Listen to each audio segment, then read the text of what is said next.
E aí, galerinha, tudo certo? Bom dia! Como que vocês estão? Saudades! Muito tempo que a gente não conversa. E aí, tudo certo? Na paz? Preparados para a UFO? Quem vai fazer esse final de semana agora? Quem não presta medicina aí?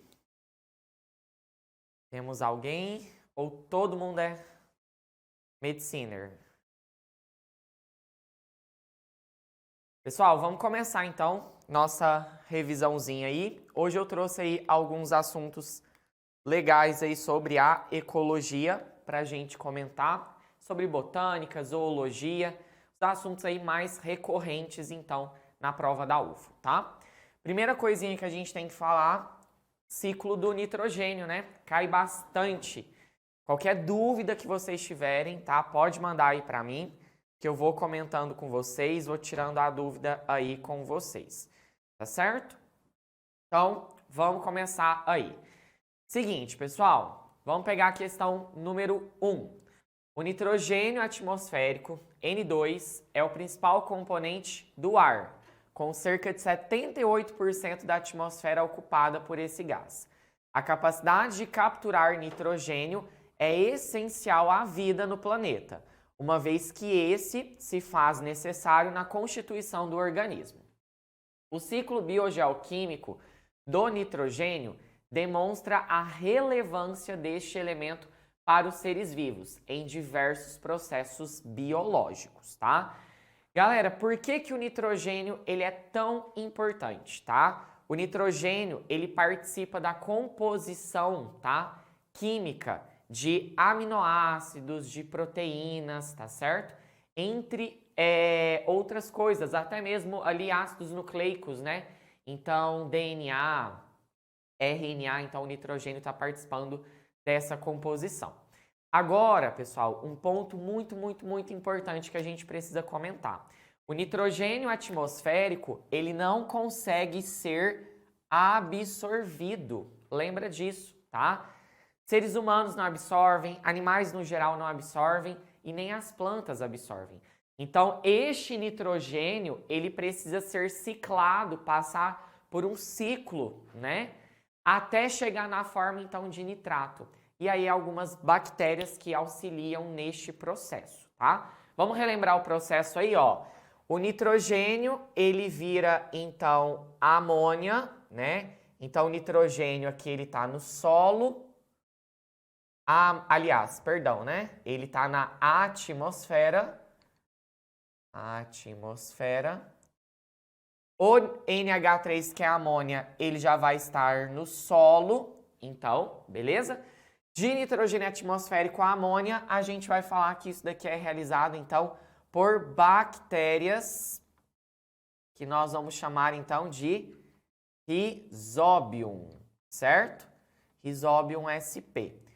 Lembrando que esse processo de nitrogênio até amônia, isso daí a gente chama de biofixação, tá bom?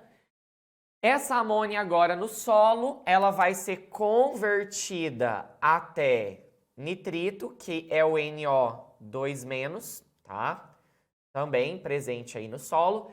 E as bactérias que fazem isso, vamos relembrar quais são, ó. Bactérias do gênero Nitrosomonas, tá? Então, Nitrosomonas sp. Certinho? E aí, essa etapa de você converter a amônia, né, até o nitrito, então, ó, a etapa número 1, a gente viu que era a biofixação. A etapa número 2, a gente vai chamar ela, então, de nitrosação, tá bom? E nós temos aqui de nitrogênio, de nitrito, né, a conversão dele até o nitrato, que é o NO3-. E aí, agora sim, você consegue, então, realizar o processo de absorção. Você não, né? As plantas. Então, esse processo de conversão de nitrito até nitrato, quem faz isso são as bactérias Nitrobacter sp. Beleza? São as Nitrobacter que faz isso daí. Esse processo número 3 nós vamos chamar ele então de nitratação, tá bom? É a nitratação. O conjunto da nitrosação e da nitratação, a gente dá esse nome aí de nitritificação, tá certo? Aliás, perdão, nitrificação, tá certo? Então, ó, novamente, número 1 é a biofixação, número 2 é a nitrosação, número 3 é a nitratação. O conjunto da nitrosação com a nitratação, a gente chama isso de nitrificação, beleza? E aí agora esse nitrato, ele consegue então ser absorvido pelas plantas. As plantas passam agora esse nitrato por suas vias metabólicas. E aí esse nitrato vira matéria orgânica, certo? Então vai virar ali para vocês entenderem proteína, aminoácidos, né? Ácidos nucleicos. E aí os animais, eles pegam o nitrogênio a partir das moléculas orgânicas dessa planta, tá certo? Agora, quando a planta morre e quando o animal morre, eles passam pelo processo de decomposição. E aí esse processo de decomposição volta esse nitrogênio para o solo na forma de amônia, né? Então, o 4 seria a decomposição. Mas nós temos também o excesso deste, né, nitrato no solo, voltando para a atmosfera na forma de nitrogênio gasoso de novo. Isso daqui, quem faz, ó, são bactérias pseudomonas, tá? Pseudomonas sp. São bactérias desnitrificantes, elas fazem o processo de desnitrificação. E aí o ciclo do nitrogênio ele se completa, beleza? Vamos fazer a questão? Vamos analisar aí? Sobre esse tema, assinale a alternativa correta. O produto de excreção predominante em aves e répteis é a amônia. Não! Aves e répteis são animais ovíparos, então eles têm que excretar ácido úrico, que é uma substância tóxica, pode ficar armazenada no ovo, tá? Amônia, ureia, ácido úrico são compostos nitrogenados, excretados pelos animais, resultados do seu metabolismo. Olha só aqui para você entender, tá? Amônia, ureia e ácido úrico realmente são excretas nitrogenadas. E o que é a definição de excreta? É um produto metabólico, tá certo? Um produto metabólico que o seu organismo acabou produzindo, acabou criando, tá? E ele cria esse produto metabólico a partir, então, da metabolização de substâncias nitrogenadas ali. E sim, tá? Esses compostos nitrogenados são excretados pelos animais, né? Resultante do seu metabolismo. Essa letra B, ela tá bem certa. Vamos analisar as outras, vamos ver aí qual que é o erro das outras, né? Ou se tem duas certas, vamos ver isso daí. Letra C. No processo de biofixação do nitrogênio, a nitrosação é a etapa de transformação bacteriana de nitrito em nitrato, tá? Nitrosação, gente, é o contrário. A nitrosação é o quê? A conversão de amônia, certo? Até, então, nitrito. A gente tem que tomar muito cuidado com isso. Então, essa é a nitrosação. A letra C, ela está errada. Vamos lá para a letra D. O processo de devolução do nitrogênio para a atmosfera, realizado por bactérias, é chamado de nitrificação. Não, a nitrificação é o quê? A somatória da nitrosação e da nitratação, tá vendo? Então a letra D está errada aí. Vamos para a letra E.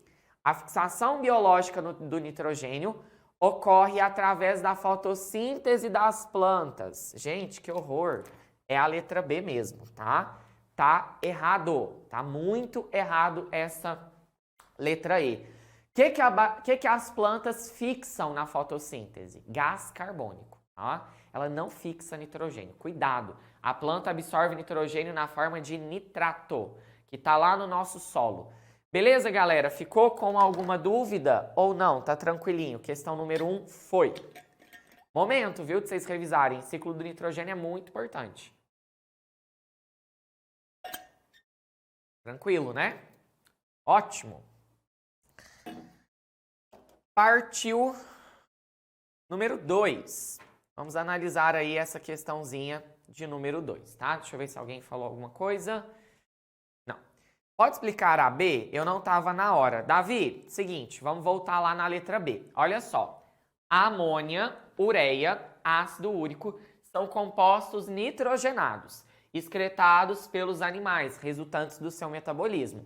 Ela tá correta. A gente tem que lembrar que a amônia, ácido úrico e a ureia são o quê? Excretas nitrogenadas.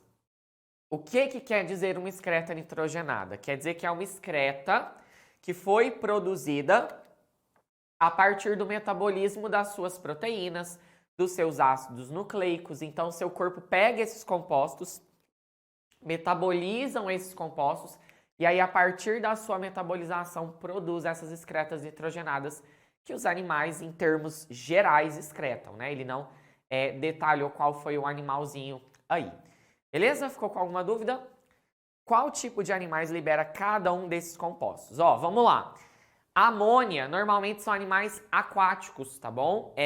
Invertebrados aquáticos, até mesmo alguns vertebrados aquáticos. Então, a gente tem aqui, ó, porífero, quinidário, plateuminto, nemateuminto, né? Alguns moluscos, os anelídeos, que mais aí que a gente tem? Os equinodermos, tudo amônia, tá? Peixes ósseos, amônia também. Ureia, sapos, né? Então, anfíbios excretam ureia. Alguns caracóis excretam ureia. Mamíferos excretam ureia e tubarão também excreta ureia. O ácido úrico são animais totalmente terrestres e que normalmente botam ovo. Aves e répteis excretam ácido úrico, assim como os insetos também, tá? Excretam ácido úrico. Beleza? Tranquilito?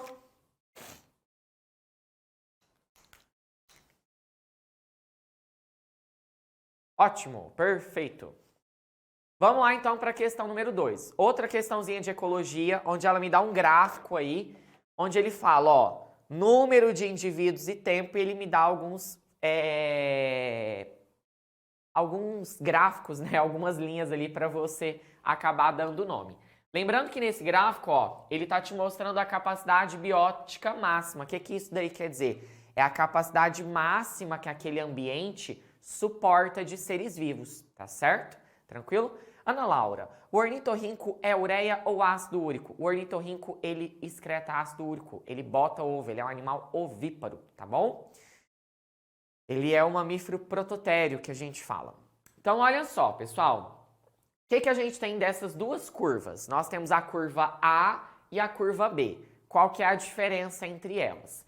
A curva A é o que nós chamamos de potencial biótico, tá? O que é um potencial biótico? Potencial biótico é a capacidade máxima de reprodução que um organismo tem em um ambiente totalmente favorável, tá? Totalmente favorável mesmo. Porém, o que a gente sabe? Que nem todo ambiente é favorável.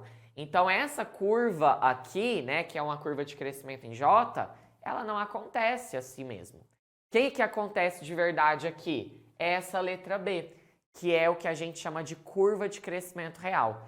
Que os organismos, eles vão crescendo, só que à medida que eles vão crescendo, eles vão sendo submetidos a fatores limitantes, né? Fatores ambientais, fatores bióticos e até mesmo abióticos que limitam o crescimento dessa população, fazendo que muitos organismos acabam morrendo ali, né? E aí o crescimento desses organismos, ele vai se dando, ele vai acontecendo até chegar aqui na capacidade máxima do ambiente. E aí o que acaba acontecendo? O índice populacional desses indivíduos, então, acaba ficando meio que constante, meio que em equilíbrio, tá? Esse espaço entre A e B, que seria esse espaço aqui em azul, isso daqui me mostra a resistência ambiental. O que são a resistência ambiental? Nada mais é que os fatores limitantes que controlam o crescimento de uma população, tá? Fatores bióticos, competição, predação. Fatores abióticos, né? Chuva, temperatura, essas coisinhas aí, beleza? Então, vamos agora analisar todo o contexto da questão. Vamos aí, ó. De acordo com as informações do gráfico, com relação à dinâmica dos fatores que ocorrem em uma população ecológica, que influencia em seu desenvolvimento, é correto afirmar: a curva A representa a capacidade inata de uma espécie crescer de maneira limitada. Gente, limitada? Limitada? Tem um limite? A curva A tem um limite? Galerinha, ali a gente tem que tomar cuidado. A curva A é o potencial biótico, capacidade aí, ó, de reprodução máxima desses organismos no ambiente onde realmente ele é favorável, onde não tem fatores limitantes, tá bom? Então, curva A é ilimitado. Número 2, o crescimento da curva A não poderá apresentar limites para que a população possa continuar existindo. Gente, como assim? Vamos lá, ó. Não poderá apresentar limites para que a população possa continuar existindo. Gente, primeiro, a curva A, ela não apresenta nenhum limite. O limite ambiental, os fatores limitantes, é todo este espaçozinho aqui, tá bom? E não é para aquela população continuar existindo em si, é para ela continuar crescendo, reproduzindo ao seu máximo, tá? Então essa letra B aí, ó, ela também não tá correta, tá certo? Então, ó, letra B não, né? Número 2. Vamos ler ela de novo aí para vocês verem, ó. O crescimento da curva A não poderá apresentar limites para que essa população possa continuar existindo, né? Gente, o crescimento da curva A, ele em si, ele não tem limite. O limite, ele é esse processozinho aqui, ó, tá certo? Esse espaço. Então, por isso que a número 2 não tá correta. Vamos para 3. A curva B representa o crescimento que finaliza o potencial biótico. A curva B, que seria essa daqui, representa o crescimento que finaliza o potencial biótico? Não, ela representa a curva de crescimento real, tá certo? Curva de crescimento real, não que finaliza o potencial biótico e tudo mais, tá? Vamos lá. O crescimento real em B pode ser reflexo de alelobiose desarmônica, responsáveis em limitar a expressão do potencial biótico. Gente, tá linda essa daqui, tá? Linda, linda, linda, tá? Pessoal, olha só aqui para vocês entenderem uma coisa. Quando nós estamos falando da curva B, a curva B, ela é o quê? Ela é a curva de crescimento real. Ela é a curva onde nós temos ali fatores bióticos e abióticos limitando o crescimento dessas populações.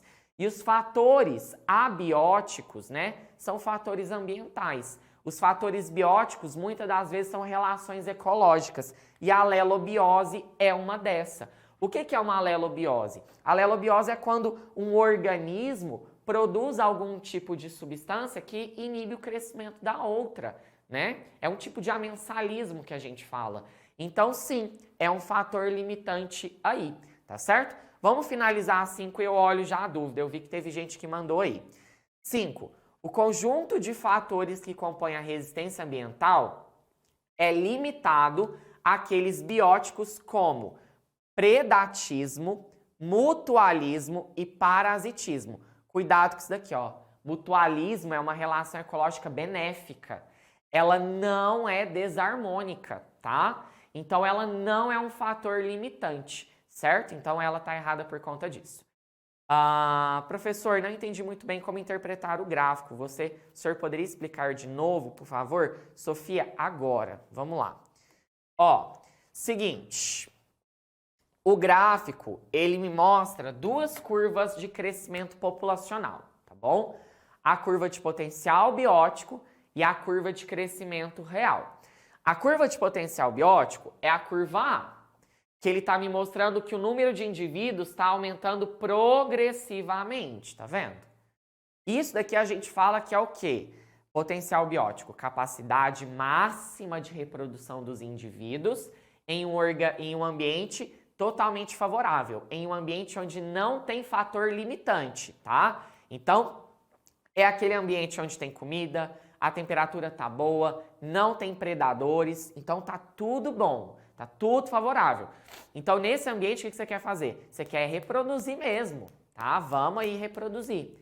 Agora, quando nós estamos falando da curva B, a curva B ela não é a curva de potencial biótico, ela é a curva de crescimento real.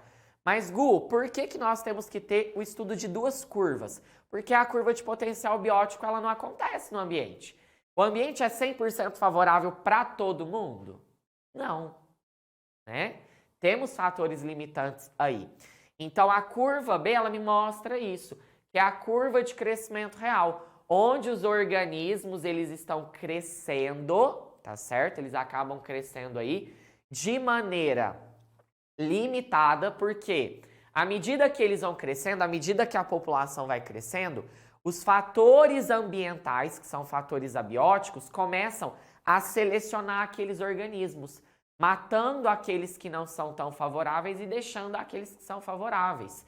E além disso também, dentro da própria população que está crescendo, ocorrem fatores bióticos que também selecionam, que são as relações ecológicas do tipo competição, predação, alelobiose, por exemplo, tá? E aí a gente vai vendo que esse crescimento real, ele vai acontecendo até chegar na capacidade máxima que o ambiente suporta, sei lá, 10 mil indivíduos. Então ele não vai suportar mais que isso, entendeu? E aí acaba que essa população ela fica meio que em equilíbrio, tá bom? Tranquilo? Ótimo. E lembrando que esse espaço entre a curva A e a curva B, esse espaço, ele demonstra para a gente a resistência ambiental, tá? Os fatores que selecionam esses organismos aí. Vamos então agora para a questão número 3. Nossa, essa questão é boa e muito atual, né? Vamos lá. Em 11 de março de 2020, a Organização Mundial da Saúde declarou pandemia de Covid. Que dia desastroso. Uma doença causada pela infecção pelo novo vírus, né? Pelo novo coronavírus, SARS-CoV-2. No mundo, até 22 de 1 de 2021, mais de 97 milhões de casos foram confirmados em 192 países e regiões, contabilizando mais de 2 milhões de mortes. Gente, eu virei estatística. Eu tô dentro desse número aqui, ó, dentro desse 97. Já peguei essa caquinha. Ó, gente, o que acontece aqui para vocês entenderem, tá? O SARS-CoV, ele é um vírus envelopado de RNA de cadeia positiva, tá certo? E ele apresenta no seu envelope membranoso uma proteína chamada proteína S, proteína spike. Essa proteína ela interage com os receptores das células respiratórias e aí esse vírus ele acaba entrando para dentro da célula, tá? Aqui, ó, é o reconhecimento viral, número 1. O número 2, a gente está tendo o processo, pessoal, de desmontagem do vírus, que a gente chama de desnudamento. O vírus entrou para dentro da célula, ele tem que desnudar, ele tem que liberar o material genético dentro da célula para ele se replicar. Aqui, de 3 para 4, a gente já está tendo essa replicação viral, tá bom? Produção de proteínas, né? Replicação do material genético. Em 5, nós estamos tendo a montagem do vírus, né? E em 6, nós temos a saída do vírus. É isso que está acontecendo, tá? Vamos lá. Vamos fazer a letra A. Defina pandemia. Olha, o que é uma pandemia? Pandemia é quando uma doença atinge, né, números de casos aí muito grandes que ocorrem em mais de um continente. É isso, pandemia. É uma doença que está com ocorrência, então, em mais de um continente, tá? Gustavo, você acredita que pode cair alguma questão sobre vacinas ou sobre vírus mesmo? Acho que sim, tá? Acho que pode cair sim. Tanto que eu até coloquei aqui no meu conteúdo, que era a parte de virologia, a parte de Covid, tá bom? Mas eu não acho que ele vá cobrar a diferença entre as vacinas aí, tipo, que nós temos, né? AstraZeneca, Pfizer, Coronavac, a Janssen. Eu acho que eles não cobram isso, não. Ó, vamos lá. Os vírus SARS-CoV-2 usam a proteína spike presente em sua superfície para se ligar ao receptor ECA2 na superfície das células humanas. Com base na figura ao lado, descreva as etapas 3 e 4 indicadas no ciclo de replicação do SARS-CoV-2. A etapa 3 é o quê? A replicação do vírus, tá certo? A etapa 3 aí é justamente isso. A gente está o quê? Produzindo proteínas, nós estamos produzindo ali o material genético, certo? Já essa etapa 4, gente, ela fica meio difícil da gente pontuar o que ela é, tá bom? Então, o que eu faria nessa questão? Porque, ó, as etapas não estão muito bem declaradas. Então, eu colocaria isso, ó. Etapa 3 seria a produção de moléculas virais, a replicação das moléculas virais, então RNA, proteínas e tudo mais. E a etapa 4, eu também falaria isso, eu falaria que seria desde a replicação até a montagem do vírus, tá? Porque elas meio que estão sobrepondo, tá vendo? Na verdade, essa imagem, a Unicamp até deu uma falhada, uma falhadinha pequenininha. Porque, na verdade, esse envelope viral não tinha que estar dentro da célula. O envelope viral criando aqui do nada, isso daqui também não tá certo, tá? Mas eu colocaria isso, que seriam etapas, então, de replicação viral e montagem viral também, tá certo? Tranquilo? Então, essa aí seria a etapa 3 e 4. Letra B. Vários laboratórios estão envolvidos no desenvolvimento de vacinas para Covid-19, com a utilização de diferentes estratégias. Explique como a imunização ativa pela vacinação no indivíduo. Como ocorre, né, essa imunização ativa? Olha, alecrim dourado, quando você recebe o seu imunizante, né, aquele que chega primeiro no seu braço, Coronavac, Janssen, Pfizer, que mais que nós temos? AstraZeneca, né? O que esse imunizante ele vai fazer? Ele vai induzir uma resposta imunológica no seu organismo. Ele vai ativar suas células de defesa e aí essas suas células de defesa ativadas, elas começam a ter duas, então, respostas imunológicas. A resposta imunológica humoral, que vai para a produção de anticorpos, e a resposta imunológica celular, que vai para a produção de células T, né? Linfócito TCD4, TCD8 ali, principalmente o CD8, tá? Então, o que essa vacina ela vai fazer, né, no seu organismo? Ao receber a vacina, ela vai ativar os seus linfócitos, que vão então produzir anticorpos, tá certo? E produzir células de memória, que vão ficar guardados dentro do seu organismo para quando você entrar em contato com o vírus, ele neutralizar esse vírus e não promover uma infecção viral. É isso. Ele não te pediu para explicar o que é uma vacina. Ele pediu para explicar o que é a imunização ativa. Imunização ativa é justamente isso. Quando o seu corpo produz, então, memória imunológica, produz anticorpos e produz células de memória também, tá? Mas vamos falar um pouquinho dessas vacinas. A 3 não seria desmembramento e a 4 a replicação? Davi, olha, eu vou ser muito sincero, eu não falo que a 3 é um desmembramento, tá? Isso não acontece. O vírus da Covid, ele é um vírus envelopado, ele entra para dentro da célula por meio de fusão do material genético, por meio de fusão do envelope viral. Essa imagem não está mostrando isso, por isso que eu falei, essa imagem até está com um errinho aí. A Unicamp pecou nisso.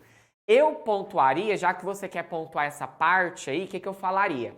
Eu falaria que a 3, ela é do desnudamento até chegar em 4, que seria a replicação. Então, você já aborda tudo. Então, na dúvida, gente, quando a imagem não está muito certa, você pode colocar outras etapas. Ó, desnudamento, você pode colocar que ali também já está iniciando a replicação, tá bom? A partir do 4 já está começando a montagem.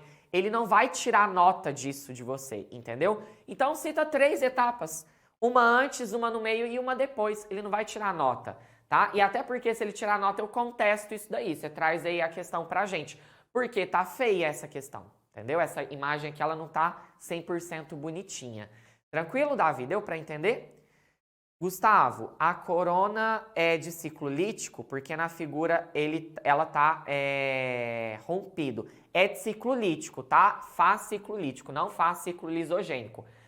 Vírus que fazem ciclo lisogênico no nosso organismo são vírus como o HIV, por exemplo, tá? Só o HIV mesmo, tá bom? Ó, só uma coisinha que eu quero comentar aqui com você rapidinho. Vacinas de material genético, toma cuidado, como a Pfizer, tá? A Pfizer ela é uma vacina de RNA. O que esse RNA ele faz quando você toma ele, né? Quando aplica ele em você? Ele entra dentro do seu organismo, ele entra para dentro da sua célula, ele não mistura com o seu DNA, então você não vai virar um transgênico, né? Como alguns seres humanos inteligentíssimos falam por aí, tá bom? Este RNA ele fica no seu citoplasma. Ele vai produzir proteínas virais, ele vai produzir as proteínas spike. E aí, quando você produz essas proteínas spike, tá? O seu corpo começa a criar uma memória imunológica contra elas. E aí, quando o vírus entrar dentro do seu corpo, dentro do seu organismo, você já tem anticorpo contra essa proteína. O anticorpo vai lá e gruda nessa proteína spike e não deixa o vírus infectar a sua célula, porque o anticorpo grudou com a spike não consegue se ligar então com o receptor, o vírus não entra para dentro da célula.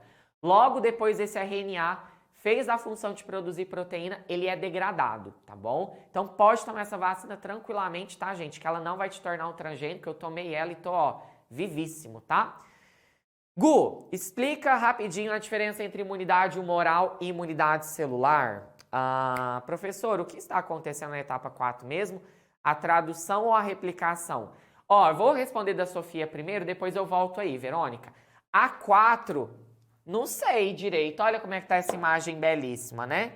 Tá mostrando o material genético aqui. Então, não tenta especificar muito bem se aquilo ali é uma tradução ou replicação, tá? Do DNA ou do RNA, não tenta explicar isso não. Só fala que ele está acontecendo replicação viral.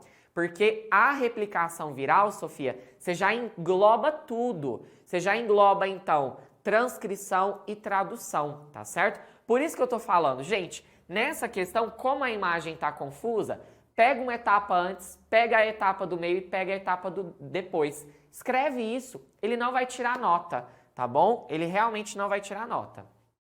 Certinho? Ó, Gu, imunidade humoral e celular. Imunidade humoral é a imunidade pelo linfócito B.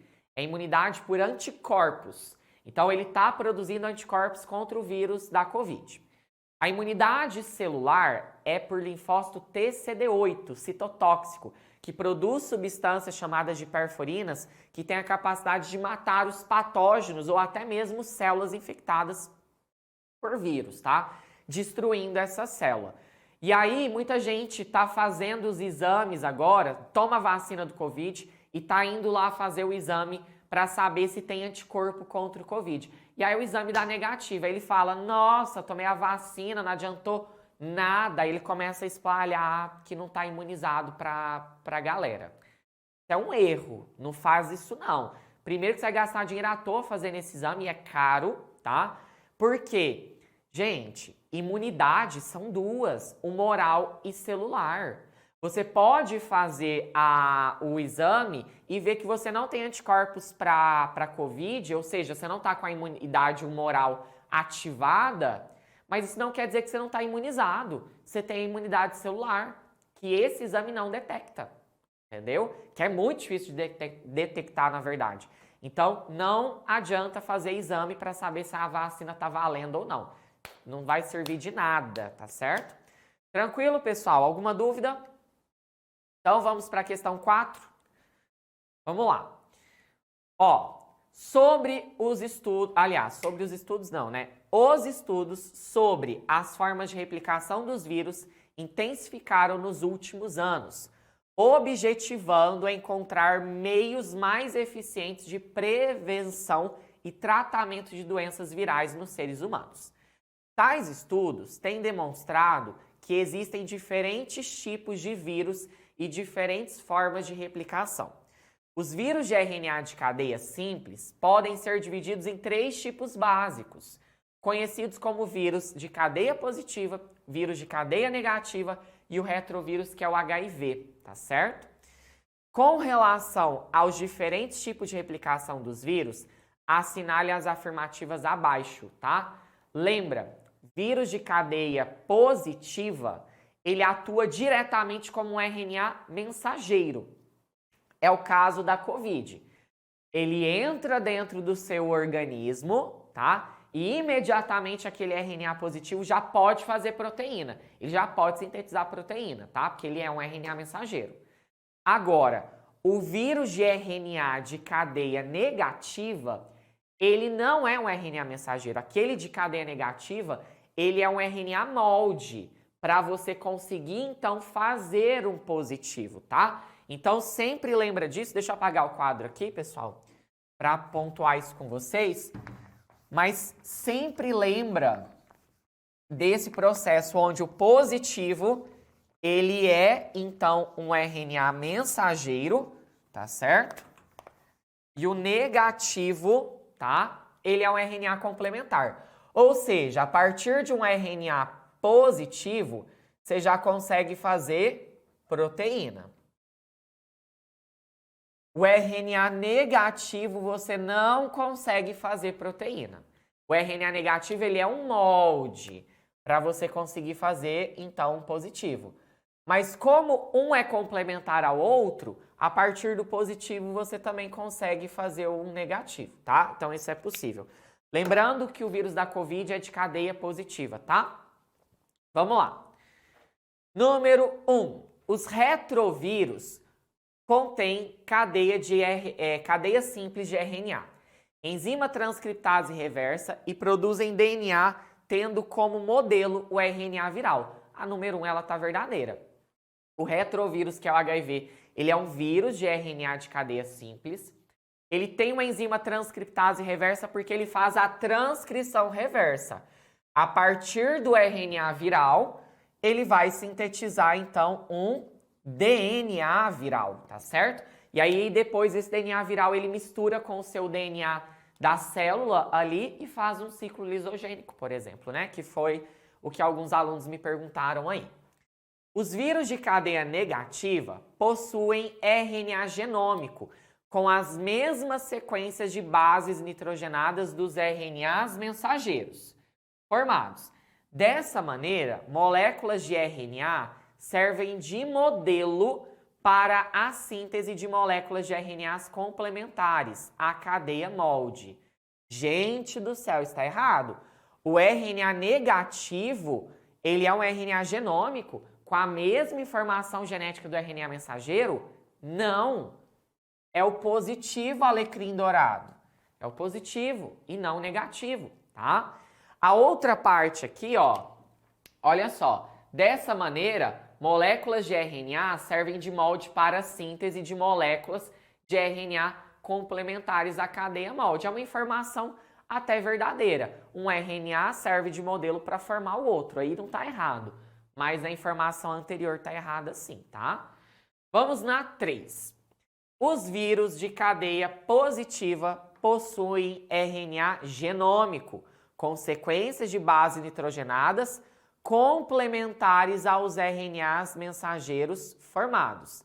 Desta maneira, moléculas de RNA servem de modelo para a síntese de RNA mensageiro. Pessoal, vamos lá. Vamos comentar aqui uma coisinha, tá? Quando nós estamos lendo essa 3, de início ela parece até certa. Olha só, os vírus de cadeia positiva possuem RNA genômico, com sequências de bases nitrogenadas complementares às do RNA mensageiro formados. Gente, leu isso daqui e você fala, nossa, RNA tal, parece estar certo, mas está errado. Olha o que ele está falando, que o RNA positivo, que já é um RNA mensageiro, a sequência de base nitrogenada dele é complementar ao RNA mensageiro. Que? ele já não é um RNA mensageiro, então não tem que ter complementaridade. Na verdade, a sequência do RNA positivo, que já é um RNA mensageiro, é complementar ao negativo. É isso. Então, a 3, ela tá errada aí, tá bom? Vamos lá, então, agora para 4. Qualquer dúvida, pelo amor de Deus, manda aí. Essa questão, acho que é uma questão importante, já foi uma questão da UFO e ela pode reaparecer. Os retrovírus contêm uma cadeia de RNA de dupla hélice, que serve de base para transcrição do DNA necessário à replicação. Não! O RNA do retrovírus é simples e não duplo, tá certo? Então, ela tá erradinha também. Então, é só a número 1, é a letra C de casa, é de coronavírus. Letícia, o item 2 não compreendi muito bem. Vamos voltar, Letícia? Vamos dar ele de novo? Ó, os vírus de cadeia negativa possuem RNA genômico, com as mesmas sequências de bases nitrogenadas do RNA mensageiro formado. Ele está falando, então, Letícia, que o RNA negativo é igual ao positivo, que seria um RNA mensageiro ali. E isso é errado, tá bom? Isso não está certo, tá? O RNA negativo, ele tem uma sequência de bases nitrogenadas que é complementar ao positivo. Ou seja, se é complementar ao positivo, do negativo eu vou lá e formo um positivo. É isso. Eles não são iguais, tá certo? Então, por isso que essa número 2, ela tá erradinha aí. Eu entendi a 3, mas fiquei confusa na hora que li de novo. Explica, por favor? Explico. Mas, Letícia, ficou de boa? A número 2, você entendeu? Ou não? Ótimo. Vamos para a 3, então, Sofia. Ó, lembrando, de negativo forma positivo. E o positivo ele já é, então, o RNA mensageiro. Então, já pode diretamente formar proteína. Lembra disso. Olha a 3. Os vírus de cadeia positiva possuem RNA genômico com sequências de bases nitrogenadas complementares ao RNA mensageiro formado. Tá errado. Por quê? O RNA positivo, vamos supor que ele tem essa sequência de bases. A, U, G, C, G. Isso daqui é o RNA positivo, é o RNA mensageiro, tá? Ele tá falando que o RNA de cadeia positiva tem uma sequência de bases nitrogenadas complementares ao RNA mensageiro. Não, ele já é um RNA mensageiro. Ele tem uma sequência de bases complementares ao RNA negativo. A complementaridade era isso daqui. Onde é A, bota um U. Onde é U, bota A. Onde é G, bota C. Onde é C, bota G. E onde é G, bota C. É isso. Um é complementar ao outro. Mas o positivo é complementar ao negativo. E não o positivo ser complementar ao RNA mensageiro. O positivo já é o RNA mensageiro. Entendeu? Ótimo. Very good. Perfecto. Então, vamos lá. Letra C de casa. 5. FAMERP. O amadurecimento... Agora, botânica, tá? Mudamos de assunto. Vamos para a botânica. Nossa, essa confunde bem, se não ler com atenção. Confunde mesmo, gente. Toda questão de RNA é um inferno. Lê ela com atenção. Desenha, faz os esquemas. Você não perder. É uma questão que se cair na prova, não pode perder. E, gente, se cair na prova, lembra de mim, tá bom? Lembra de mim, falei que ia cair, tá? Vamos lá, alguém vai fazer prova esse final de semana? Vocês não me responderam, gente. Alguém vai? Sofia vai. Sofia, você quer o quê? Qual curso? Biologia, né? Ó, a Letícia faz no próximo. Ah, Sofia quer odonto. Entendi, Sofia vai cuidar dos dentes, cabeça e pescoço. Bacana. Então, vamos lá. Vamos falar aí dessa questão número 5. O amadurecimento dos frutos é desencadeado por uma série de eventos fisiológicos, com a participação de hormônios e enzimas. Existem frutos que amadurecem somente quando estão ligados à planta-mãe. e há frutos que podem amadurecer após a colheita e apodrecem, ó, rapidamente. Para retardar o amadurecimento e evitar a perda de frutos, o ideal é mantê-los em recipientes gelados, tá bom? Geladinhos, geladinhos. Por quê, gente? Normalmente é você colocar ele com uma temperatura mais baixa, tipo na geladeira, para o metabolismo dele reduzir e você não ter o amadurecimento rápido desse fruto. Mas pode ser que essa não seja a resposta, porque são vários fatores. Para o fruto não amadurecer rápido, o interessante é ou deixar na geladeira para o metabolismo dele diminuir, ou não deixar ele exposto em grande luminosidade, tá bom? Ou deixar ele em local aberto, porque o gás etileno, que é o hormônio responsável pelo amadurecimento, tá bom? Ele acaba se espalhando, ele não fica concentrado. Porque quando você deixa o fruto em um ambiente fechado, que não seja geladeira, o etileno ele se difunde naquela região, concentra ali e promove o amadurecimento do fruto, tá? Então, olha só, para retardar o amadurecimento e evitar a perda de frutos, o ideal é mantê-los em recipientes com alta concentração de oxigênio para inibir a produção de giberelina. Tem nada a ver. A giberelina é um hormônio que promove germinação das plantas, crescimento da planta por alongamento celular. Ela não promove amadurecimento, tá? É o etileno. Com baixa concentração de gás carbônico para inibir a produção de gás etileno. Não, o gás carbônico não inibe a produção de etileno, tá? O que inibe a produção de etileno? Diminui essa produção, temperaturas mais baixas. E tem um hormônio também que inibe o etileno, tá? A auxina. A auxina ela tem a capacidade de inibir a produção de etileno também. Letra C, com alta umidade do ar para estimular a produção de ácido abscísico. Tem nada a ver, gente. O ácido abscísico ele é um hormônio inibitório. Ele inibe a germinação, ele inibe o crescimento da planta, ele não inibe o amadurecimento, tá? Tá errado. Com baixa luminosidade para estimular a produção de giberelina. Já falamos da giberelina, né? Letra E, com baixa temperatura para inibir a produção de etileno. Essa daí, tá bom? É a nossa letra E, a última, então, alternativa. Beleza?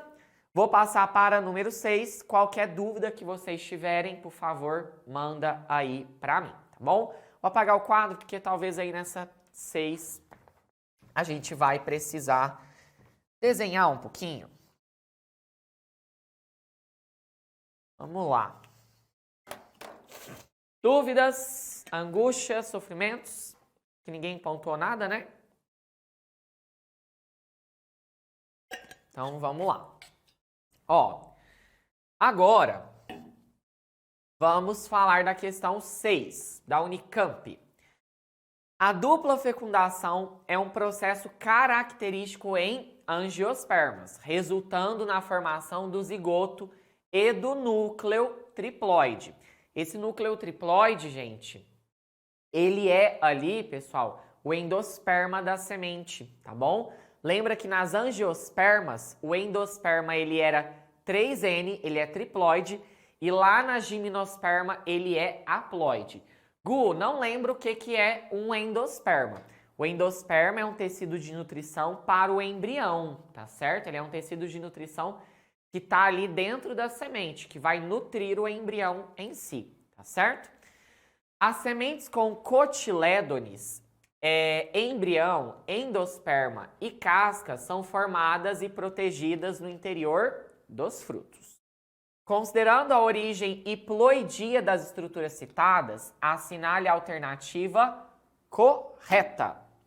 O núcleo triploide, 3N, é formado pela junção dos núcleos polares com o núcleo espermático. Oh, Deus! Mas já tá fácil, tá rápido, né? É a letra A mesmo, tá? Essa daí. Ó, quando a gente analisa o gametófito de uma angiosperma, ele era um gametófito assim, ó. Dois núcleozinhos centrais, que nós chamamos de núcleos polares, tá bom? 3 célulazinhas lá em cima chamadas de antípodas, uma célulazinha aqui embaixo chamada de oosfera e 2 célulazinhas do lado dela chamada de sinérgide. Aí chega o grão de pólen ali, parará, parará, parará. Aí ele cria o tubo polínico dele. E aí ele tem 2 núcleos espermáticos. O primeiro núcleo espermático fecunda a oosfera. E aí ele forma o embrião, que é essa estrutura em azul, tá? E aí este embrião, ele é diploide, porque, ó, é haploide do núcleo espermático do grão de pólen e haploide da oosfera, tá? Agora, o outro núcleo espermático, ele acaba fecundando os núcleos polares. É haploide de um núcleo polar, haploide do outro núcleo polar e haploide, então, do núcleo espermático. E aí ele forma todo esse tecido que fica em volta do embrião, chamado de endosperma. Só que aí esse endosperma aqui, ele vai ser o quê?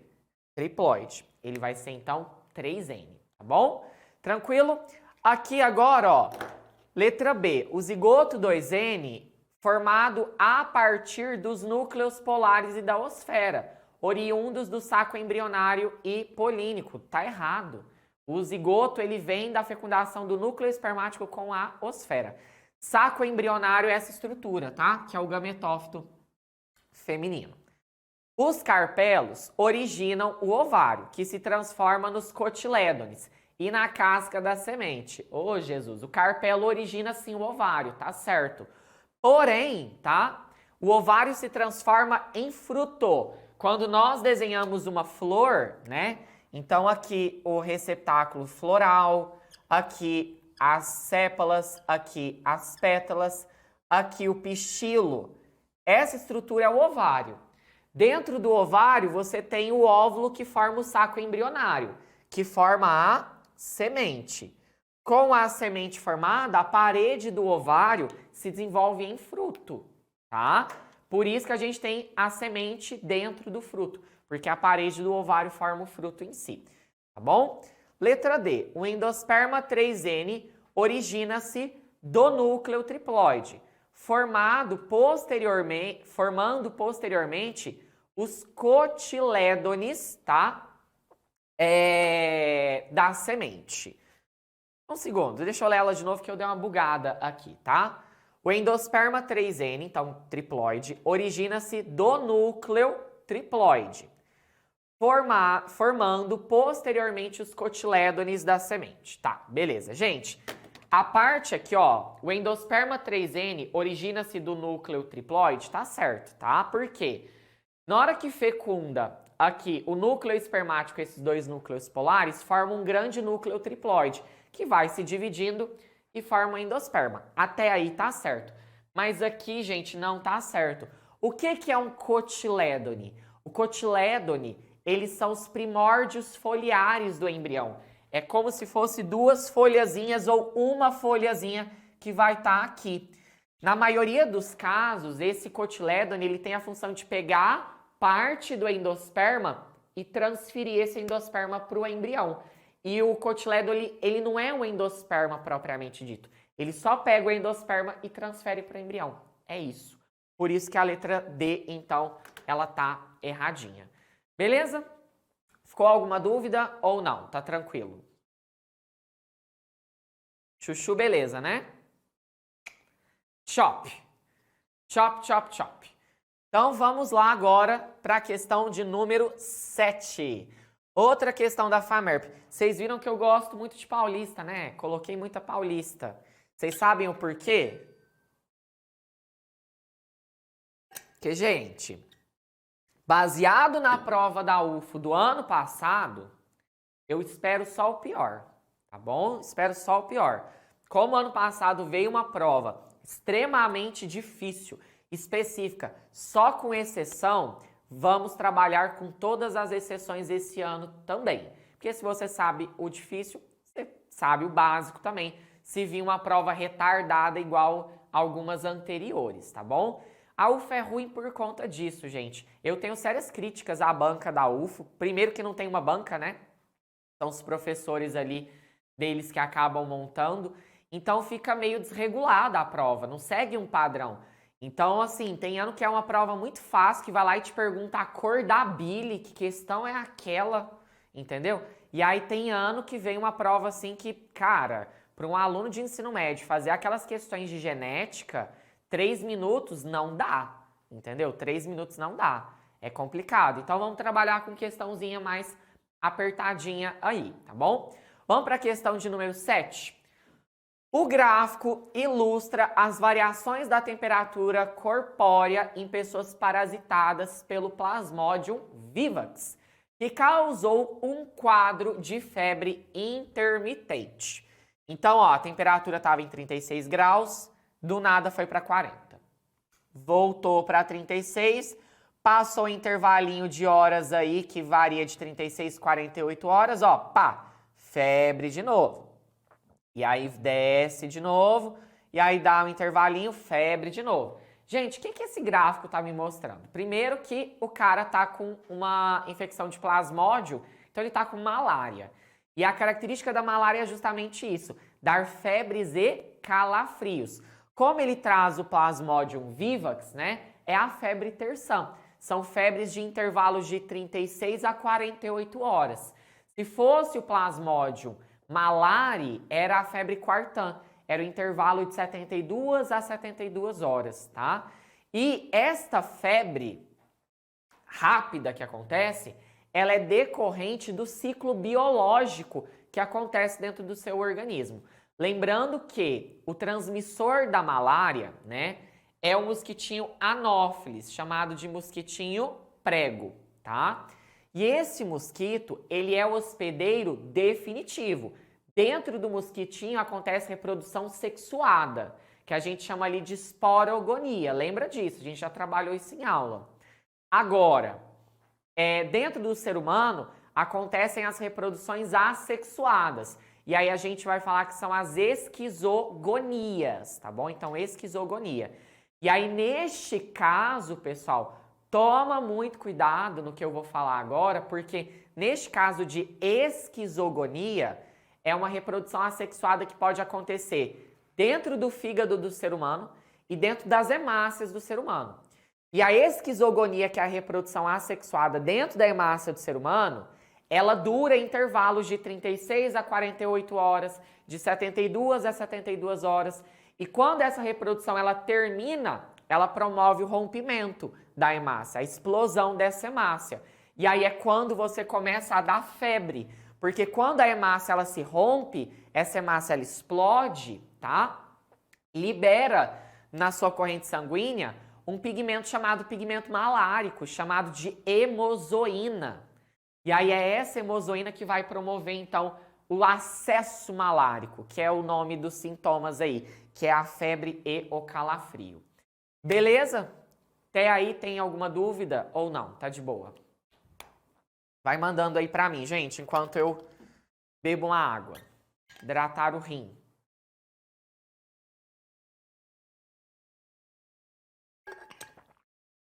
Beleza.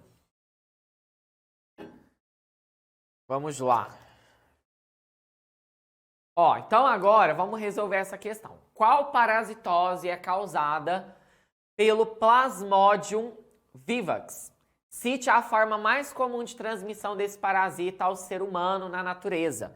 Plasmodium vivax causa malária, tá?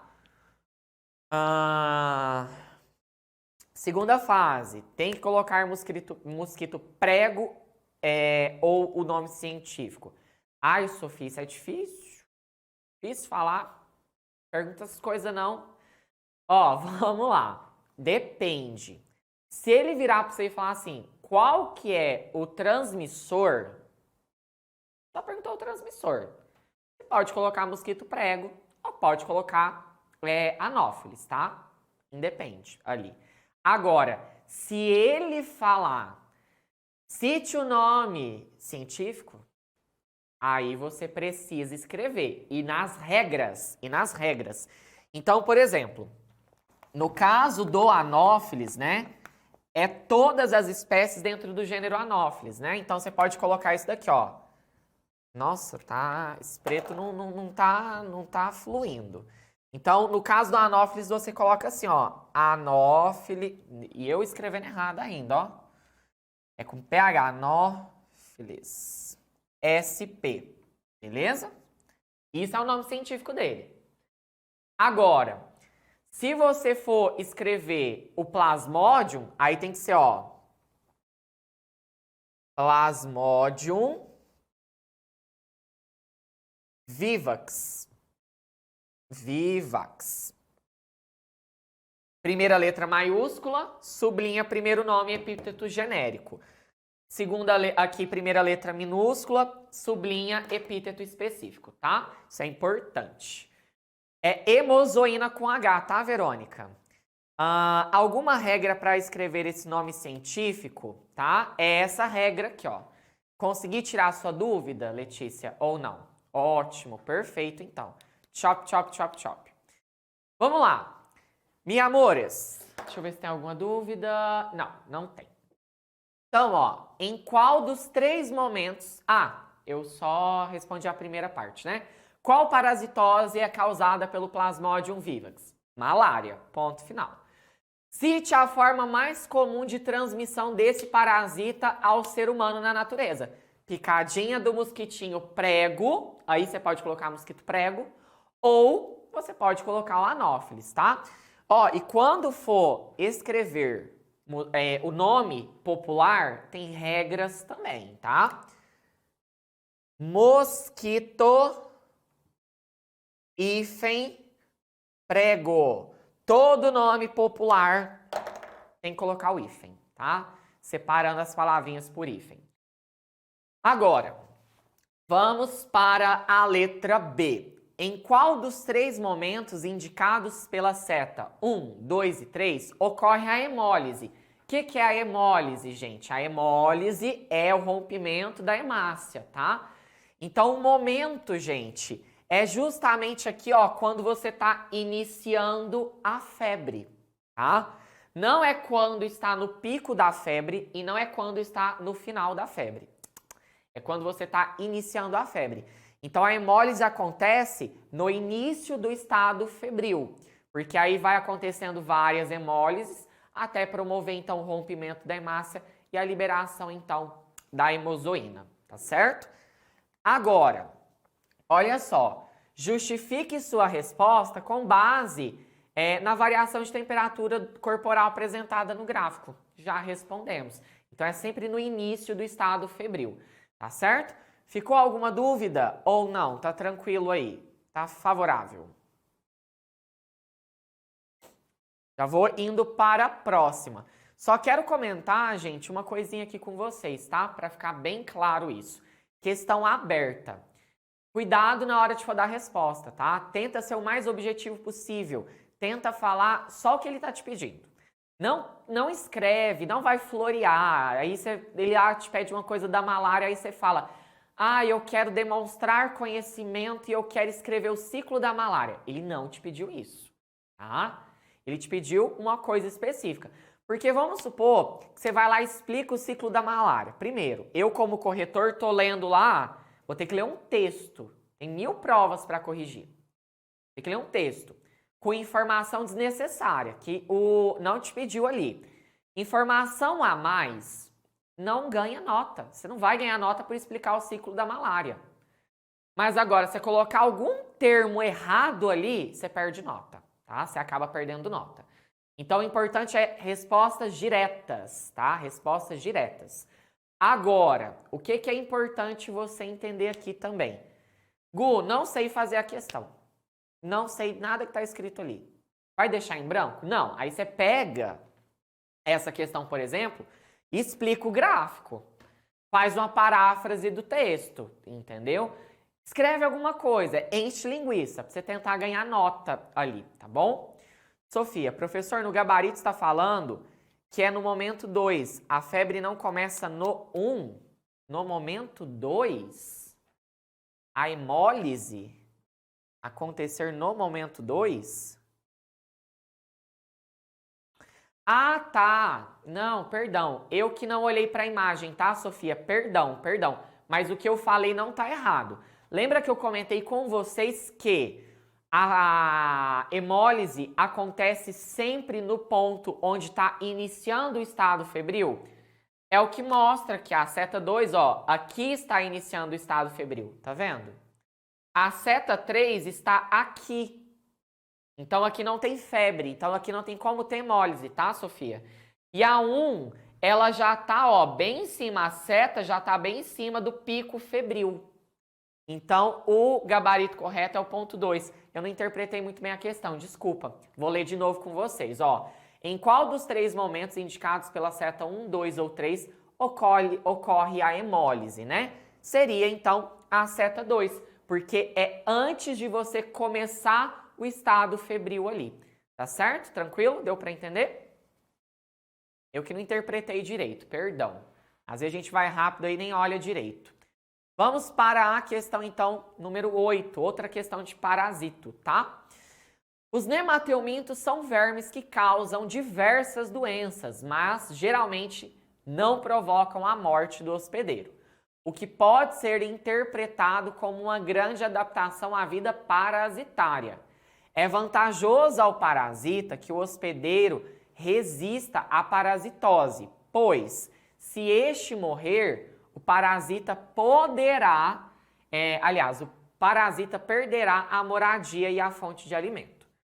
Os textos se referem a 2 tipos diferentes de doenças comuns no Brasil, causados por nemateumintos nos seres humanos. Tá, beleza então, perfeito. Então vamos lá.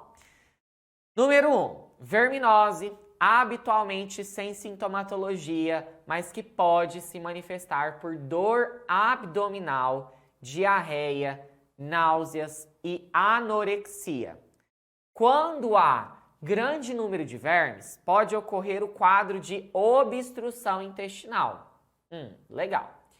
A contaminação ocorre por meio da ingestão de ovos infectantes do parasita, procedentes do solo, água ou alimentos contaminados com fezes humanas. Cara, dor abdominal. Pera, a Letícia fez uma pergunta. Se o 1 estivesse no início do gráfico, seria 1? Sim, Letícia, se o 1 estivesse no início do gráfico, seria 1. Tá bom? Tranquilo? Então, olha só. Aqui no primeiro, dá dor abdominal e dá obstrução intestinal. E a infecção, ela acaba acontecendo por ingestão de ovos. Isso é ascaris. É lombriga, cara. Então, causado ali pelo ascaris lumbricoides, tá bom? Então, a número 1, ascaridíase. Número 2, verminose, que pode ser assintomática em casos de infecções leves. Em crianças com parasitismo intenso, pode ocorrer queda na quantidade de proteína sanguínea e atraso no desenvolvimento físico e mental. Da anemia? A pessoa fica meio amarela, né?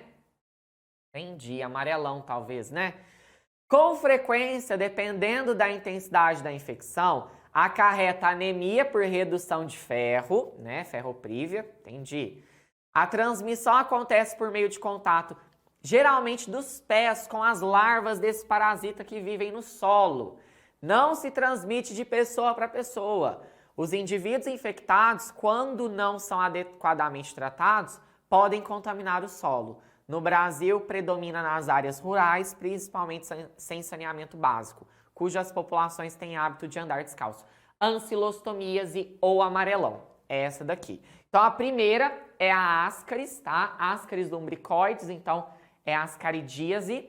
A segunda é a ancilostomíase, ou também chamada de amarelão, causada pelo Necator americano e pelo Ancylostoma duodenale, tá? Verônica, eu já te respondo isso, tá? Deixa eu só terminar essa aqui, ó. Então, vamos pegar aqui. Letra C, tá vendo? Ascaridíase e ancilostomíase. Facinha, né? Muito facinha. Sim, Verônica, a febre é o fim do ciclo esquizogônico, tá? Então, quando termina a esquizogonia, a hemácia se rompe. E aí você tem a febre ali, tá bom? Tranquilo? Então, questãozinha 8 foi, né? Vamos para a questão 9. Gente, vocês têm alguma dúvida? Conversem comigo. Pontua aí comigo. Dúvida, angústia, sofrimento.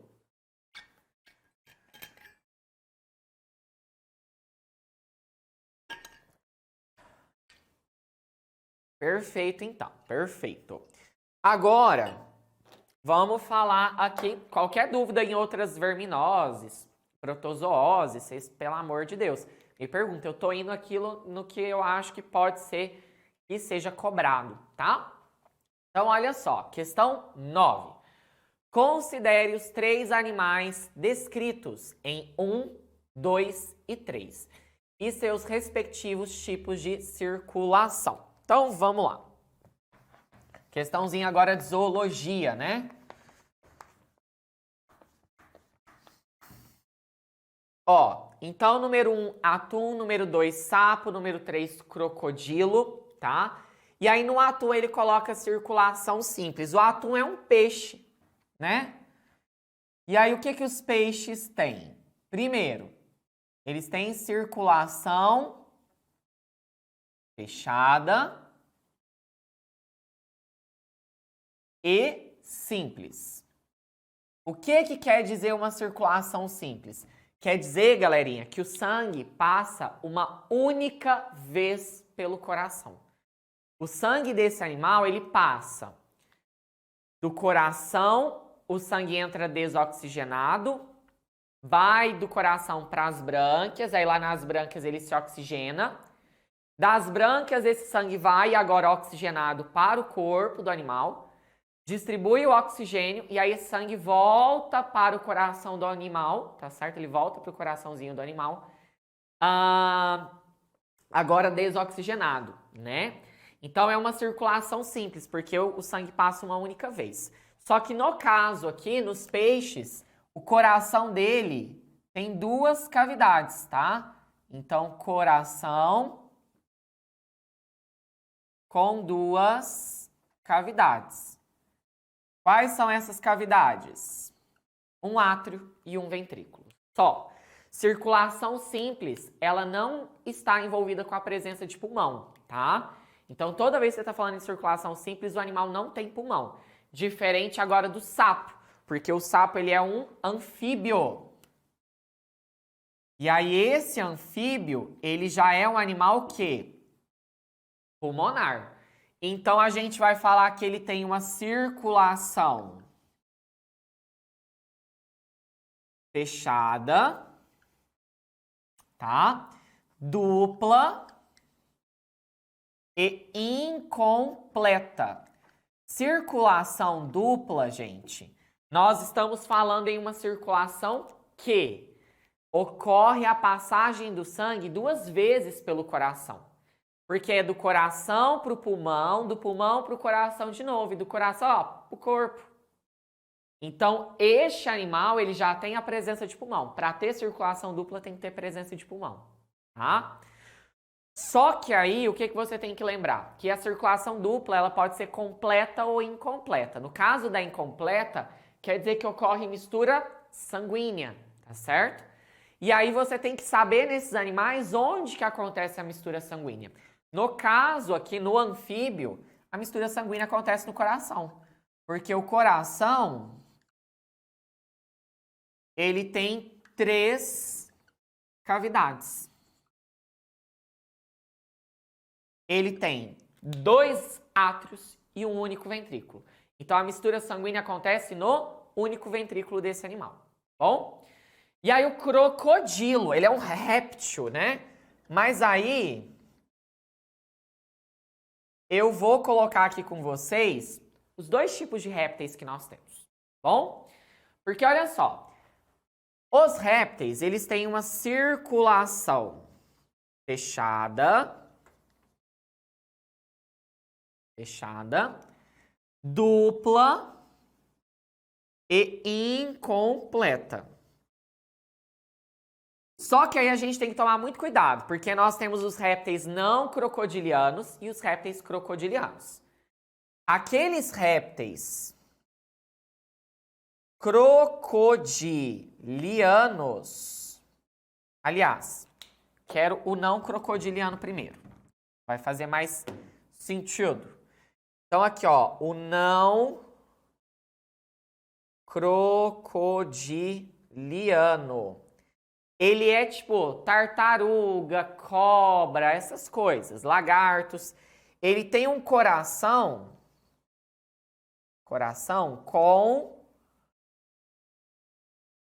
3 cavidades, tá? Então, ele tem 2 átrios e ele tem ali um único ventrículo. Só que esse único ventrículo, pessoal, ele tem um septozinho que não divide totalmente o coração ali, mas ele tem um leve septozinho. A gente chama isso de septo de Sabatier. Serve para minimizar a mistura sanguínea ali, tá? Mas agora, nos crocodilianos,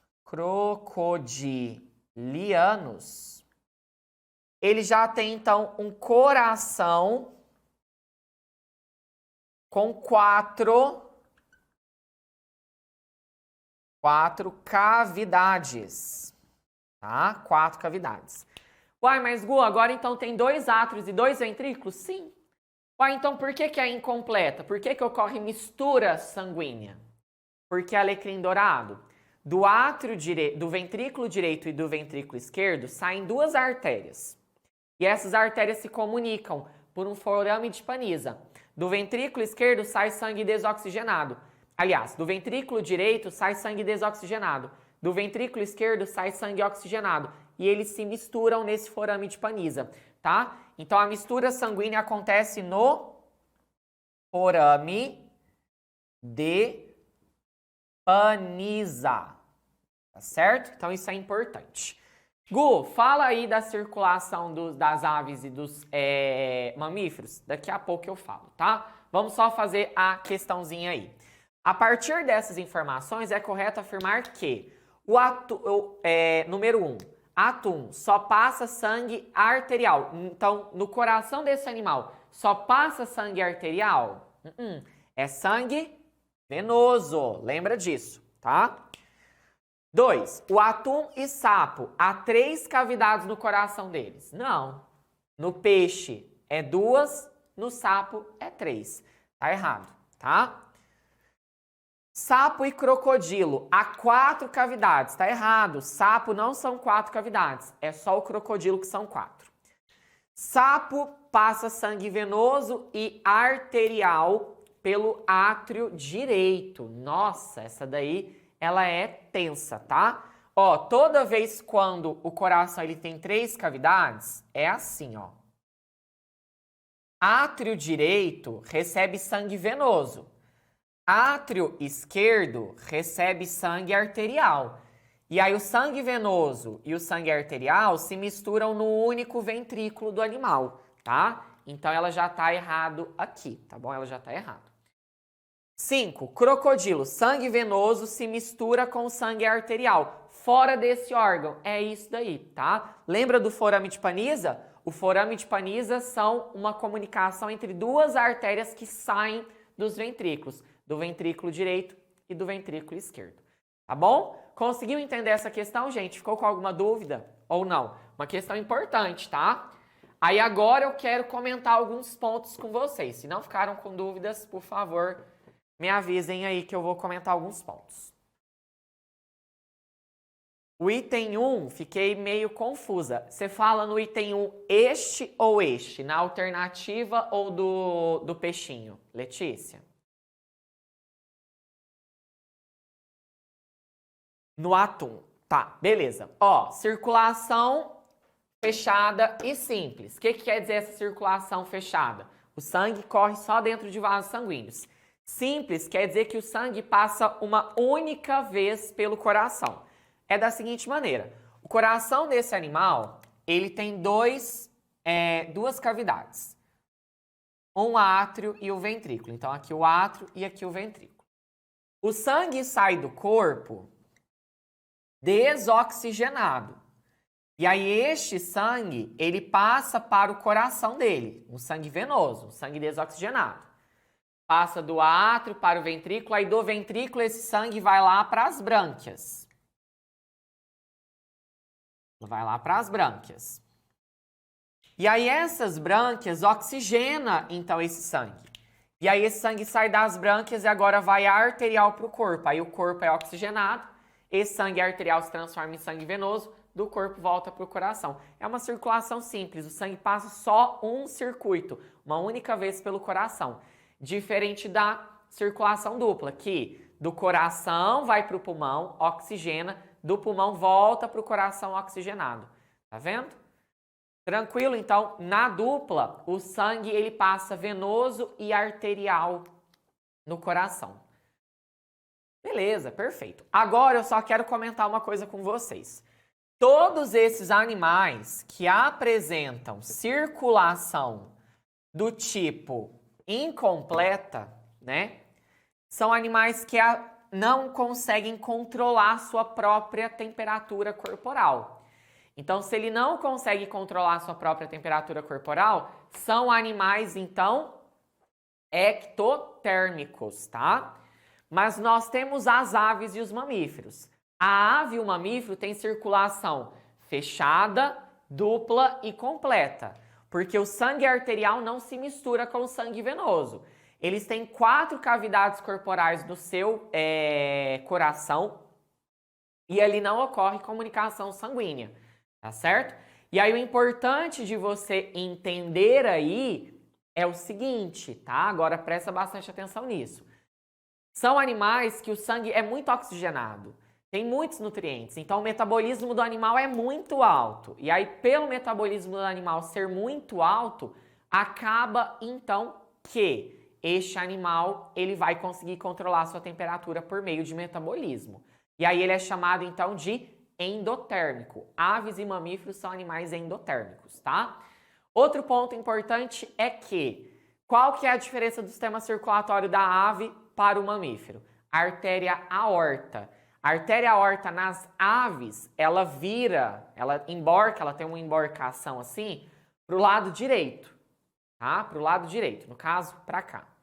E os mamíferos têm uma emborcação para o lado esquerdo, tá bom? Tranquilo? Dúvidas, angústias, sofrimentos, amarguras, tristezinhas? No, no, no? Perfeito. Então, vamos falar aí da questão 10. Durante uma visita ao Museu de Zoologia do Instituto de Biologia da Unicamp, os alunos do ensino médio puderam observar a diversidade de formas de vida e a classificação dos vertebrados, tá? Então, primeiro vem aí os anfíbios, aí logo depois tem as aves aqui, os mamíferos, né? Pularam os répteis. Na verdade, não pularam os répteis não, tá? É porque as aves, hoje, elas são aí agrupadas junto com os répteis, tá? Para virar um grupo monofilético que a gente fala. O que é um grupo monofilético? Em um cladograma, né? É um grupo que descende do mesmo ancestral comum, tá? Então, neste cladograma, nesta base dele, você vê que eles têm um ancestral comum aqui. Então, todo o cladograma é formado por um grupo monofilético. Mas aqui, ó, as aves e os mamíferos, eles também têm um ancestral comum aqui. Então, aqui também, ó, é outro grupo monofilético, tá? Nesse cladograma, nós temos 2 grupos monofiléticos. O que é um grupo monofilético? Lembrando lá das nossas aulas, é um grupo que descende de um mesmo ancestral comum. Homeotérmico e ectotérmico. Pode explicar, please? Verônica, seguinte. Animais homeotérmicos são animais que a temperatura deles não variam de acordo com o ambiente. São animais que a temperatura é sempre constante. Por que é sempre constante? Porque ele produz calor. Ele é um animal de sangue quente. Ele controla a temperatura corporal dele a partir do metabolismo dele. Então, homeotérmico também é endotérmico. São animais que conseguem controlar a temperatura corporal, tá? Agora, o animal ectotérmico quer dizer que a temperatura corporal dele varia de acordo com o ambiente. Ele não consegue controlar a temperatura corporal dele. Então, para ele controlar a temperatura corporal dele, o que ele tem que fazer? Ir para o sol, porque senão ele morre de frio. Porque o metabolismo não consegue fazer isso. justamente por conta da circulação. Circulação incompleta não oxigena muito bem o sangue. Então, ele não consegue ter um metabolismo muito alto, um metabolismo, então, muito desenvolvido aí, tá certo? Aí ele é ectotérmico porque não controla a temperatura corporal. Ectotérmico, mesma coisa para pecilotérmico, tá? Pode vir esses nomes. Beleza? Então, vamos lá. Aqui ele te deu um cladograma, né? E ele vai te pedir algumas características desse cladograma. E aí, olha só. Assinale a alternativa que indica corretamente as características 1, 2, 3 e 4, né? Então, vamos lá. Ó, como a gente está falando a número 1, a gente está falando de um anfíbio, né? A gente pode ver que ali nós temos o quê? Uma característica que é só dele, só dele. Por exemplo, respiração cutânea, né? Eles respiram pela pele. Ou a produção do girino, a larvinha dele na presença da água. É um ou outro, tá? É uma característica só dele. Agora, uma característica que está presente nas aves / répteis e nos mamíferos, que é uma característica comum a eles, pode ser a presença daquele ovo amniótico. Um ovo com casca, com amnion, entendeu? Com saco vitelínico, com alantoide, com córion. Aquele ovo que protege o embrião da desidratação, porque agora a reprodução tá o quê? No ambiente terrestre. Não tá mais no ambiente aquático, tá? Então aqui pode ser o ovo amniótico, o número 2. Agora, uma característica que é exclusiva das aves, que só tem ele nas aves, pode ser a pena ou a ausência de dentes, entendeu? Ela não tem dente, tem um bico. E a 4, que é só de mamífero, aí tem um monte. Pode ser os pelos, que é uma característica só de mamífero. Pode ser um músculo diafragma, que é uma característica só de mamífero. Pode ser a glândula mamária, que é uma característica só de mamífero. Então, vamos ver aqui nas nossas alternativas qual que bate com isso, tá? Fase larval e adulta no meio terrestre, número 1? Não. Fase larval no meio aquático, fase adulta no meio terrestre. Então, aí ela tá errada. Aqui a número 1, ó, na letra B, respiração cutânea. Tá certo. 4 câmaras cardíacas na 2. Na 2 é aqui, ó. Não tem 4 câmaras cardíacas. Aliás, aves e mamíferos pode ser, né? Pode ser, porque a ave tem 4 câmaras e aqui os mamíferos também têm 4 câmaras. Então, ó, essa 2 até agora tá certa. A 3, ausência de dentes. Olha, aves não têm dentes. Também tá certo. E a 4, presença de glândula mamária. É isso daí, ó. Aqui a 4, então, presença de glândula mamária. Tá certo? Então, vamos aí para a letra B como nosso gabarito, tá bom? Letra C, 1, fase larval e adulta no meio aquático. Adulto também vive no ambiente terrestre, né? O 2, respiração pulmonar. Ó, cuidado, o anfíbio também tem respiração pulmonar. Ele também tem pulmão, só não é muito desenvolvido, tá? Mas tem pulmão, então já tá errado ali. A letra D, respiração cutânea estaria certo. Córion e alantoide estaria certo. Agora, o 3, como aqui é uma ave, colocar 3 câmaras cardíacas está forçando, né? Então tá errado. Nosso gabarito mesmo é a letra B de bola. Beleza? Dúvidas, angústias, sofrimentos, amarguras, tristezinhas? Ó, pessoal, eu coloquei 12 questões na nossa lista, era para ser 10. Eu coloquei 2 a mais porque eu fui abelhudo, tá? Então essas últimas 2 era para vocês fazerem aí, para brincar e tudo mais. Era um pouquinho sobre evolução, tá? Qualquer dúvida, me procura depois, a gente comenta sobre elas, tá certo? Então, gente, um abraço, boa prova para vocês. Espero que dê tudo certo lá. Muito obrigado e um beijo. Até mais.